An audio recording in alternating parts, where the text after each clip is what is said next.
Can you tell us a little bit about how you got started in music industry? Well, talking about getting started in the music industry, I'll have to date back to me actually getting instrumentals that used to be on like CDs and stuff like that. And late 90s and early 2000s, you could have got your favorite artist music compilation, like 16 instrumentals, whether it was Can, Jay-Z, Lil Wayne, Jeezy, and we used to just rap to it, especially like the Wu-Tang Protect Your Neck instrumentals and the Staircases, and we used to just rap. And then I never knew, I thought I'd take it seriously because I was always the hustler first, and I seen other peers make it, like pushing music, whether it was playing basketball, because I'm from Coney Island. I'm from the last stop in New York, 11224.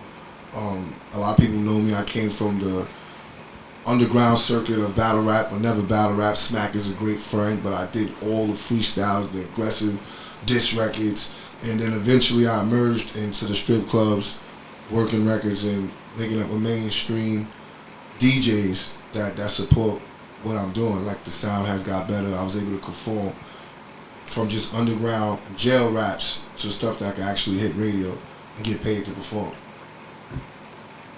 And so can you tell us a little bit about how you were able to kind of build yourself up from where you first started? Well, it took a lot of consistency, because before, I always say this, my friend Liaison, he was like the first one who had like real management that was able to show us something outside of not having management. So when he was on like certain DVDs that was like popular at the time, I saw the impact of taking it serious and not taking it serious, and then somewhere in between, I made the decision to say, music is my choice in life. Like I told you, I did time, not proud of it, but it was always for getting money. It was never no corny stuff.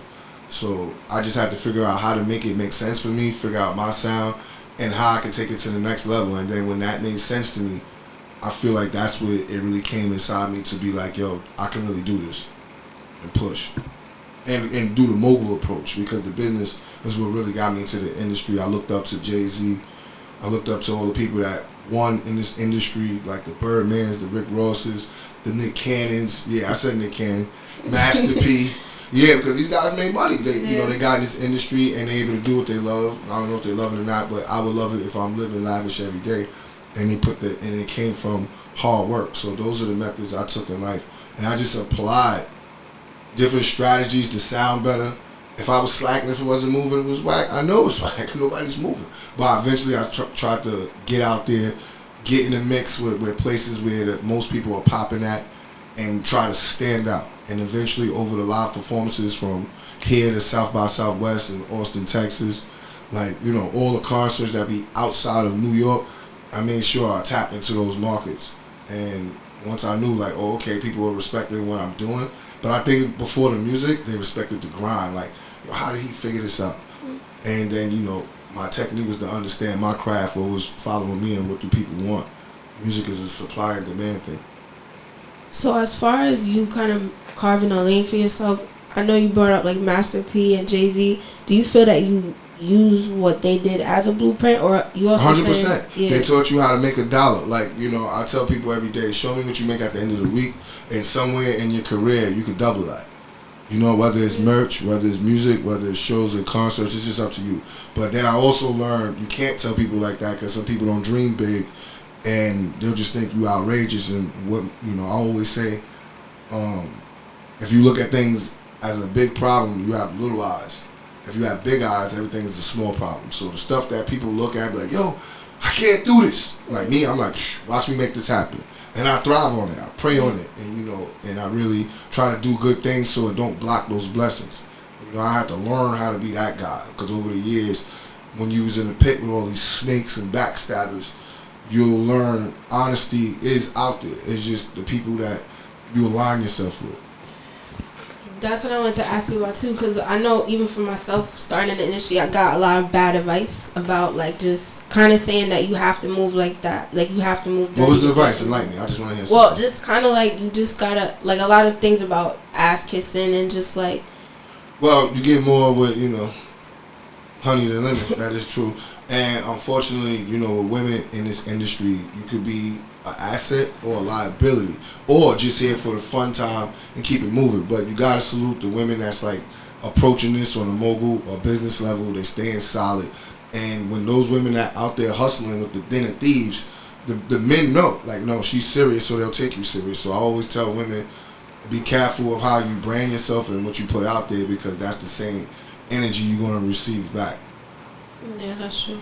But just as far as like being in the pit with snakes and being honest, how do you maintain that, or like maintain integrity when you have to deal with people that don't have that?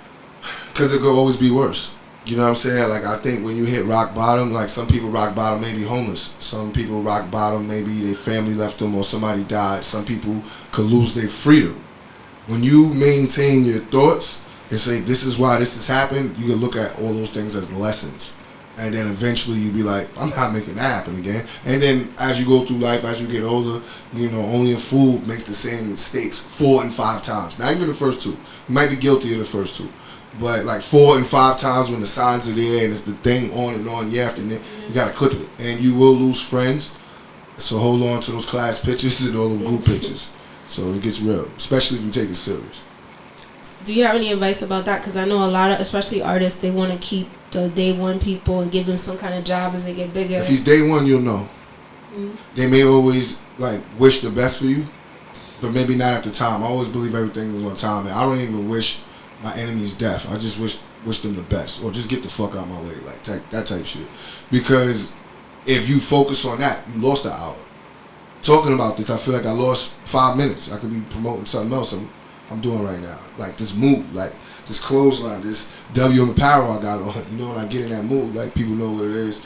And I'm always thinking about moving forward, because like millionaires and billionaires do not talk about minute stuff. The minute they think you talk about it, there's no reason you're going to ever see that office, because there's nothing that could grow from it. So you got to eliminate that mindset. Yeah, it's going to take time, but you got to just isolate yourself and just stick to the mission. Okay. And then when it comes to you knowing the right people, do you have any advice when it comes to not forcing relationships? And this game is industry, you know, and it's called show business. You got to show your business. That's why you have social media. You got to be social, and there's media. You got to make sure you understand your niche crowd, where you're heading, and who you're working with. I mean, because some people do things that don't make sense, but the ones like, you know, if you're in your neighborhood and you moved on and you helping the young homies get on, you know, that's not dick riding or nothing. You showing support to the next generation that's coming up. Like right now, I would have to say from Coney Island, I have to shout out like TGO Killer, Buck, Banger, Low Key Goon, TOG Kells, you know, Smoke Gang Max, Shamula, Black Sat. These are all young kids that they probably think, not even young, you know, they're in their 20s and under. And Coney Island never really had no forefathers when it comes to music. It was just basketball, baseball, everything else. Music was last. And like, you know, with the fortunate help with a lot of us over the years, we learned a lot to get in this industry and stamp our own brand, whether it's separately and eventually we come together, but we're making an impact and we're making it make sense. And that's the most important thing. Can you talk a little bit about the projects you're working on right now? The project I'm working on right now, I just finished with Umbrella Studio, with the real cover. It's called Boom Bap the Drill Rap.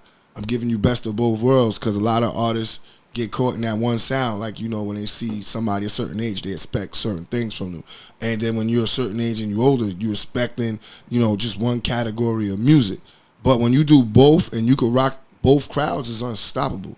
Like, I can tell you, I got records with Favi, then I got records with Benny the Butcher, and I got records with Method Man. So that, to me, that's like all 3 generations. You know what I mean? Decades apiece of what's happening. And to show that I could keep up with that, it shows a lot about my body of work and how I've grown, and like reasons why my concerts are packed. The hottest DJs in New York City support me. Shout out to Drewski. You know, he's one of the main ones. And just like DJ Self, he broke my record. And there's a lot of DJs that supported it. And I got to shout out DJ 5 Stacks, because he's from Coney Island. As I go along, I'm pulling people along this journey. And everything is working. So, Boom Bap the Drill Rap. Then we working on trending topics. That's with me and all the young homies I just named. And, you know, we're going to be the 11224 boys, you know, instead of just saying Coney Island all the time, because everybody going to be saying Coney Island, but you got to know where you from in 11224, and that's the zip code.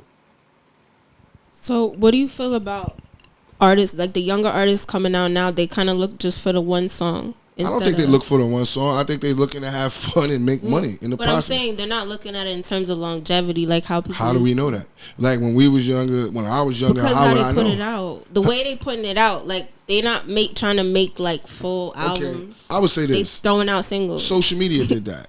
Yeah. Social media did that because it was a time when people used to actually wait online, like Beach Street, downtown Brooklyn, and then there was a whole book to read on a CD. Like you could have an old CD and you could flip through pages and know what studio they worked at, who's the artist, who's the writers. You don't know nothing no more because they stripped that physical content from us. So now it's the rat race. Right now something's going on, and then 20 minutes. Something else is happening, and you just better have a lot of strong marketing power or be that virally influencing. I don't even know if that's a fucking word, but you got to put those two together to make an impact. So like with these kids, what they seeing is, the routine. You look like you got money, that's what they expect to see. If you from the dirt, and just like the last dude that was interviewing, he was talking about outlaw, like he don't even match clothes. Like whatever you doing, you just got to make sure, like, all right, this makes sense. This is my crowd. Stick to that. And if you put it out, those people will support it. You wouldn't have to worry about if you took time with it or not. But if you got a certain single and you got a certain feature, yeah, you should take time to how you market it. But today, you never know how it works. Somebody could DM you and fly you out within an hour. Yeah. So what do you have planned next? Or what do you see next for yourself in this next year? More mogul decisions, They call me Black Hove out here. You know what I'm saying? Like, boys, chestnut of this rap thing, so I'm definitely going to be sliding into that film world. I wrote a battle rap movie before the battle. I partnered up with Smack from URL. Now that he has Caffeine, it's like I'm really like the lion's shareholder of that. So, I got people that's been talking to me. Shout out to Self. Shout out to Dogman. They're doing that DMX documentary and soundtrack. They want me on that movie soundtrack. I might even get an acting role in it. And like I said, I'm just more chestnut of this rap shit, man. I'm just going to try to do everything that bosses do. The car's outside. The condo's there. Bills is paid. And I'm trying to get more money. Because the minute you want more than that, you part of the rat race. Just live and create your success that you can handle. Do you have any advice for people that are starting out or that are trying to continue with music? Believe in it. And if you believe in it, invest in it. Don't just spend your money everywhere because it's like, people asking for money. Make sure it makes sense. Do your research. So that's my advice. And if you don't believe in it and you half-assing it, just move out the way so somebody else that's really doing it could do it. And then last, I just want you to plug yourself. So just say your name and anything you're working on, and you're watching Your Plug's Favorite. You already know. Watching Your Plug's Favorite. I'm the Plug's favorite, and now they're the Plug's favorite, so we all favorite. It's your boy D Chambers, 6'2", no time for that small talk, living with that warrior mentality, G5 flying, swerving in that caddy, and we just making mogul decision, man. Check out that Boom Bap the Drill Rap, dropping early January, trending topics is on the way. Check it out. I got Drippin' in Fashion featuring K Goddess out now. Run the numbers up, download it, hit the Spotify, hit all platforms. I would rather iTunes, but hit all platforms, hit that YouTube, and just tap it, get familiar. Log into YouTube, D Chambers, spell my name with a Z, not with an S because they're sleeping on me. My Instagram is DCHAMBERZCIW. CIW's for the Coney Island Warrior. And then you'll tap into all other dope stuff and ventures I have from Warrior Metallic Music Group. No time for the small talk. Trap is only in that new movie before the battle. And shout out to the Psycho and the Brooklyn Way. I'm in 2 seasons, and working on episode 3 now. So I definitely have a dope character in both of those. So just stay in tune, watch me. Take a picture, last longer type shit. Morris Chestnut. Morris Chestnut is rap shit. Remember I tell you, you know what I mean? All right, thank you. Salute.